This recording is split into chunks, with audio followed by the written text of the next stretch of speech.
Welcome to ABC campus. आज हम financial instrument का प्रैक्टिस क्वेश्चन कर रहे हैं जिसका टाइटल है कैंगरू लिमिटेड। तो डाटा है कि kangaroo limited a Pakistan based company is preparing its financial statement for the year ended 31 December 2017। Following transactions were carried out during the year. On 1 May 2017 care acquired following equity investments. तो financial asset हैं और equity based हैं।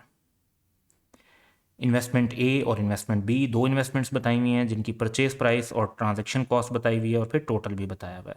Investment ए जो है वो designate हो रही है as measured at fair value through profit और लॉस।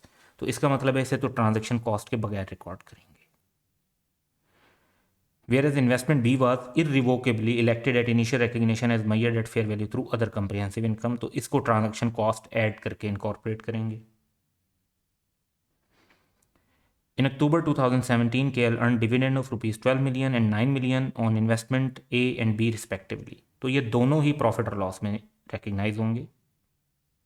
डिविडेंड जो है वो प्रॉफिट और लॉस में रिकग्नाइज होता है। 20% of investment A and 30% of investment B were sold for ₹23 million and ₹50 million respectively in November. Transaction cost 2% की थी यानी डिस्पोजल कॉस्ट लग गई। तो हम ये जो अमाउंट्स ऑफ प्रोसीड्स दी हुई हैं इनका 98% ले लेंगे 2% ट्रांजेक्शन कॉस्ट डिडक्ट करके। और फिर जो गेन आएगा डिस्पोजल पे वो प्रॉफिट और लॉस में जाएगा या लॉस आएगा तो वो भी। अब क्योंकि 20% एंड 30%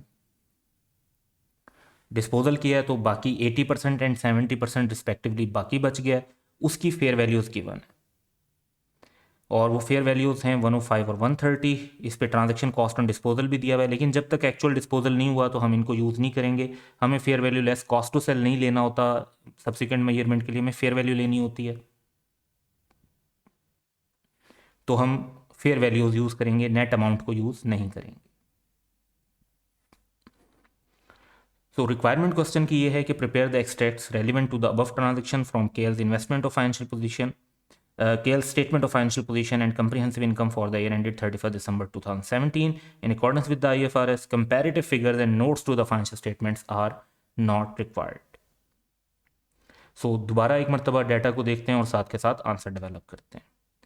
सबसे पहली बात तो ये कि अगर हम प्रॉफिट और लॉस में जाएं तो जो फेयर वैल्यू थ्रू प्रॉफिट और लॉस में इन्वेस्टमेंट ए क्लासीफाई हो रही है उसकी ट्रांजेक्शन कॉस्ट को एक्सपेंस बनाना। तो हम अपने आंसर में स्टेटमेंट ऑफ प्रॉफिट और लॉस जब बनाएंगे तो ट्रांजैक्शन कॉस्ट जो इन्वेस्टमेंट ए पर लगी हैं उनको एक्सपेंस बना देंगे। फिर डिविडेंड इनकम की बात करते हैं। तो डिविडेंड इनकम प्रॉफिट और लॉस में रिकॉर्ड होती है चाहे क्लासिफिकेशन थ्रू प्रॉफिट और लॉस हो चाहे classification through other comprehensive income हो। तो 12 + 9 21 मिलियन की डिविडेंड इनकम को भी हम प्रॉफिट और लॉस में रिकॉर्ड कर देंगे।